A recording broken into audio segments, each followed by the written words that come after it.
السلام علیکم دوستو، بہت ہی بڑی نیوز ہم آپ کے سامنے لے کر حاضر ہو چکے ہیں کہ دارالعلوم دیوبند میں مجلس شورا کا بہت عظیم الشان اجلاس ہوا ہے۔ دیوبند 2 اگست دانیال خان عالمی شہرت یافتہ عظیم دینی درسگاہ دارالعلوم دیوبند میں جاری 3 روزہ مجلس شورا کا اجلاس ادارے کے مفاد میں کئی اہم فیصلوں کے ساتھ اختتام پر ہو گیا۔ اجلاس میں اتفاق رائے سے ادارے کی تعمیر، ترقی و نظم و نسق کے سلسلے میں اہم فیصلے لیے گئے۔ یہ دارالعلوم دیوبند کے مہمانہ پیر کی صبح سے منعقد روزہ مجلس شورا کے اجلاس کے 5 اہم نشستیں منعقد ہوئی، جس میں اراکین شورا نے غور و فکر اور گفت و شنید کے بعد ادارے کی ترقی اور مسائل کے متعلق نہایت اہم فیصلوں پر اپنی مہر لگائی۔ اس دوران رکن شورا مولانا عبدالحلیم فاروقی کے انتقال پر تعزیت تجویز پاس کی گئی۔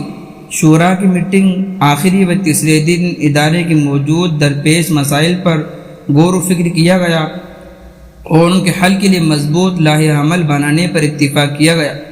و ادارے کے سالانہ آمد و خرچ کی تفصیلات بھی اراکین شورا کے سامنے پیش کی گئی، جسے حسب ضرورت ترمیمات کے ساتھ اتفاق رائے سے منظور کیا گیا۔ ادھر الگ الگ نشستوں میں مجلس تعلیم ناظم مولانا حسین احمد ہریداری مجاہدی، ناظم تنظیم و ترقی کے ناظم، تعمیرات کے ناظم سمیت متعددہ شعبوں کے ناظمہ اپنی اپنی رائے پیش کی، جن پر اراکین نے اطمینان کا اظہار کیا اور ضروری ترمیمات کے ساتھ آمد و خرچ پر صلاح مشورے کے بعد ادارے کے سالانہ و جذب فائنل پر مہر لگا دی۔ اجلاس کے الگ الگ نشستوں میں اداروں کے طلباء کے لیے بہتر سہولیات فراہم کرنے، تعلیم نظام کو مزید منظم اور بہتر بنانے کے فیصلے کے علاوہ اساتذہ و ملازمین کے لیے رہائشی مکانات، دارالعلوم دیوبند کے وقف املاک کے تحفظ، ملازمین کی تنخواہوں میں حسب معمول اضافہ، طلباء کے وظائف جیسے امور پر بھی تبادلہ خیال رکھا گیا۔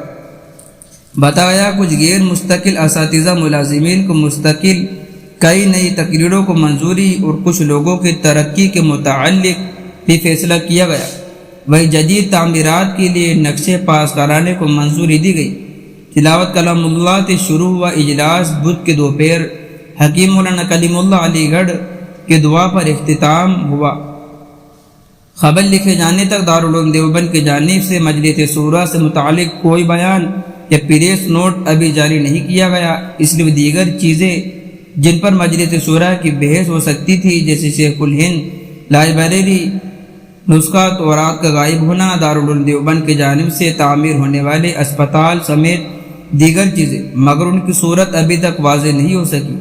اجلاس میں دارالعلوم دیوبند کے محتمی مولانا مفتی ابوالقاسم نعمانی بنارسی، صدر المدرسین مولانا سید ارشد مدنی، صدر جمعیت العلماء ہند مولانا سید محمود مدنی، سابق رکن پارلیمنٹ مولانا بدر الدین اجمل، مولانا غلام محمد مستانوی، مولانا رحمۃ اللہ علیہ کشمیری، مولانا محمود راجستھان، حکیم مولانا کلیم اللہ علی گڑھ، مولانا حبیب الرحمان بانوی، مولانا نور الرحمان بجنوری، مولانا انظر حسین میاں دیوبندی، مولانا عاقل سہارنپوری اور مولانا شفیق بنگلوری شریک ہوئے۔